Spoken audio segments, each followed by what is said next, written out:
UP की राजनीति में एक बार फिर हलचल तेज हो गई और इसकी वजह बनी है एक अहम मुलाकात। जैसे ही केसी त्यागी ने यहाँ पर जो है जेडीयू को छोड़कर आरएलडी में वो शामिल हुए, उसके तुरंत बाद समाजवादी पार्टी प्रमुख अखिलेश यादव का जयंत चौधरी से मिलना पहुंचना कई बड़े सियासी संकेत दे रहा है। सवाल यहाँ पर ये उठ रहा है, क्या यह सिर्फ एक सामान्य मुलाकात थी या फिर इसके पीछे कोई बड़ा राजनीतिक गेम प्लान तैयार हो रहा है। सूत्रों की माने तो ये मुलाकात जो है यहाँ पर काफी अहम रही, जिसमें पंचायत चुनाव से लेकर आने वाले बड़े चुनावों तक की रणनीति पर चर्चा हुई।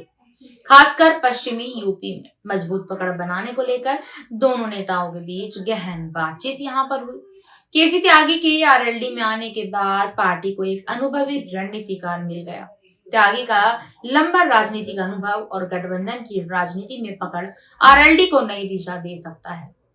ऐसे में अखिलेश यादव का जयंत चौधरी से मिलना इस बात का संकेत माना जा रहा है कि विपक्ष एक बार फिर एकजुट होने की कोशिश में है। राजनीतिक जानकारों का कहना है कि अगर समाजवादी पार्टी और आरएलडी एक साथ आते हैं तो इसका सीधा असर यूपी की राजनीति पर पड़ सकता है। खासकर जाट और मुस्लिम वोट बैंक का समीकरण दोनों पार्टियों के लिए गेम चेंजर साबित हो सकता है।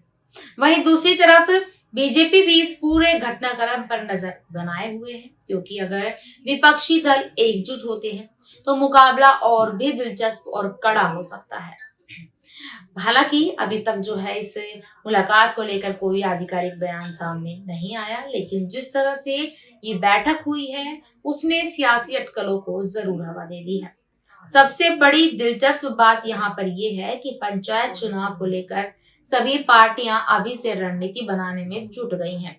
ऐसे में यह मुलाकात सिर्फ शुरुआत भी हो सकती है। अब बड़ा सवाल यहाँ पर ये उठ रहा है, क्या अखिलेश यादव और जयंत चौधरी फिर से साथ आने वाले हैं? क्या केसी त्यागी की एंट्री इस गठबंधन को मजबूती देगी? यूपी की राजनीति में यह मुलाकात जो है चर्चा का केंद्र बनी हुई है और हर कोई इसके राजनीतिक मायने निकालने में जुटा हुआ है। आने वाले दिनों में तस्वीर और ज्यादा साफ हो जाएगी, लेकिन इतना तो तय है कि यह मुलाकात कोई साधारण घटना नहीं है। आप क्या सोचते हैं, क्या सपा और आरएलडी फिर से साथ में आएंगे या ये सिर्फ एक सियासी मुलाकात थी? क्योंकि यहाँ पर जयंत चौधरी जो है पहले समाजवादी पार्टी के साथ थे और वो लोकसभा चुनाव के दौरान अचानक से एनडीए गठबंधन में शामिल हो गए। उसके बाद से तमाम तरीके की चर्चाएं जो है वो शुरू हो गई। अब एक बार फिर दोनों की मुलाकातों ने सवाल उठा दिए। इससे पूरी रिपोर्ट पर आपकी क्या राय है? कमेंट सेक्शन में हमें बताइएगा जरूर। धन्यवाद।